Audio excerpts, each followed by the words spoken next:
Hey fellas, well here they are. This is the TK22 and the IBU2 right side by side. This is going to be like the prep video where I'll show you the inside and then I'll kind of button everything up and we'll run them around the living room a little bit. It'll be a little while before we can get them outside, so we'll just have to do what we can.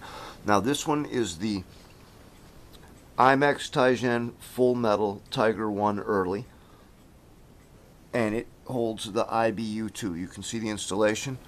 There's still plenty of room in this tank. I'm running it on the Turton G9X. There's the receiver.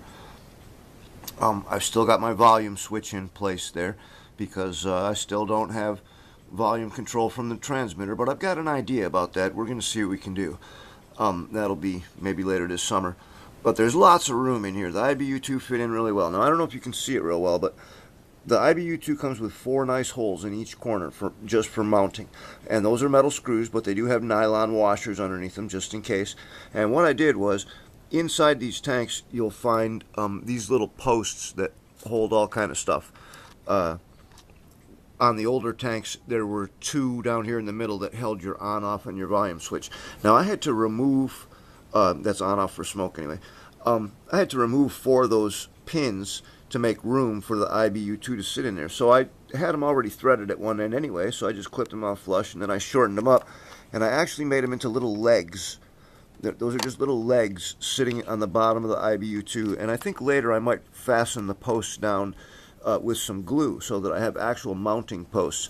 But that keeps it up off the floor a little bit, and so that stuff doesn't touch together and whatnot. And I thought that that was pretty cool because it kind of eliminates the need for a case. A lot of guys are nervous about boards with no cases, myself included, but that worked out pretty good.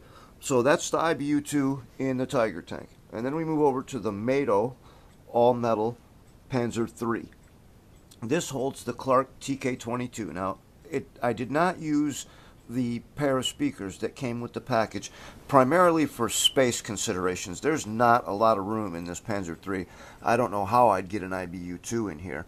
I don't know if I'll even try. I'll just keep running the smaller tanks on the Clark board probably, and the bigger tanks I might get some more IBU2s. We'll have to see how that goes.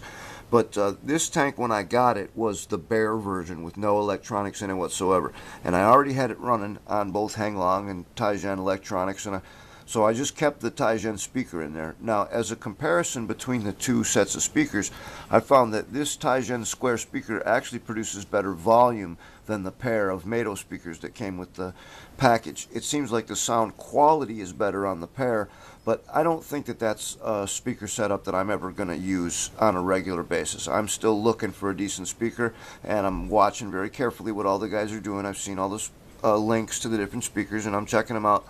And that's on the list of stuff to do.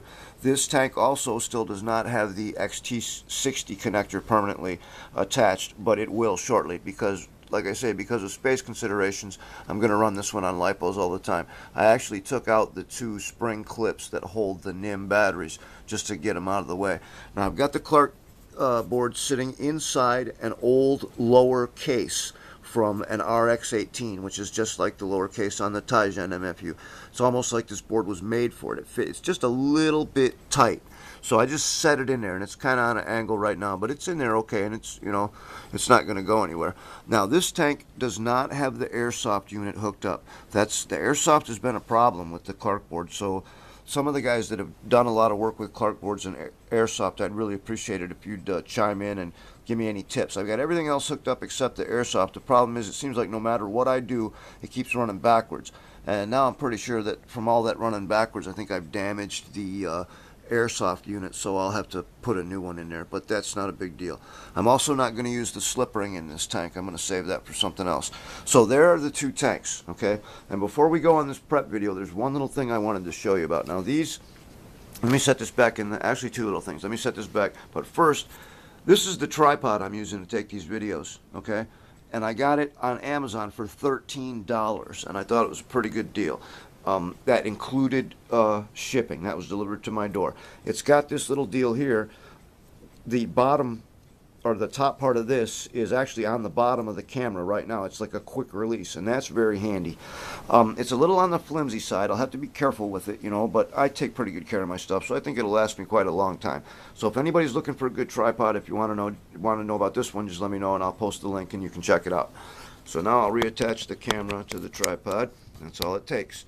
And now this is this battery checker that I got from Hobby King.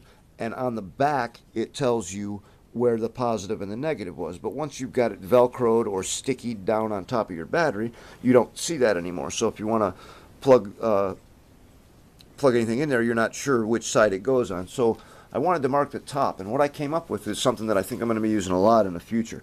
This is it's called a Bic Whiteout, and the word white is missing the H, so this is W-I-T-E. It's a mini, and this is just for, you know, it's whiteout. It's for fixing mistakes. And I've found that if you take this stuff carefully, you can put it on. It fits on. It works on all kind of plastic. It'd work like if you wanted to mark the side of a board. Well, it's just not going to work for me today. You just stretch it across there. I screwed this one up. It's harder to do when you're standing up, but that'll get solid. You leave it sit for a little while. That'll scratch right off because I screwed it up, and you end up with something like this, and you can write on it with an ink pen. And that's what I've done here. I just marked it positive and negative so it's easier to see. But anyway, that's the deal. I think this will work good on all different kind of stuff. Anywhere you want to write that you don't want to put a sticker, you know. Some of this, it seems to stay in place pretty good. I'm sure a little clear lacquer over it will lock it in place, but it comes off pretty easy too. You can pretty much scrape it off with your fingernail, but it doesn't rub off from contact, so I like that. So that's the two little things I had, was the whiteout and the transmitter. So we'll be back in a second. I'll get these buttoned up and set them down on the floor, and we'll see how they run. See you next time.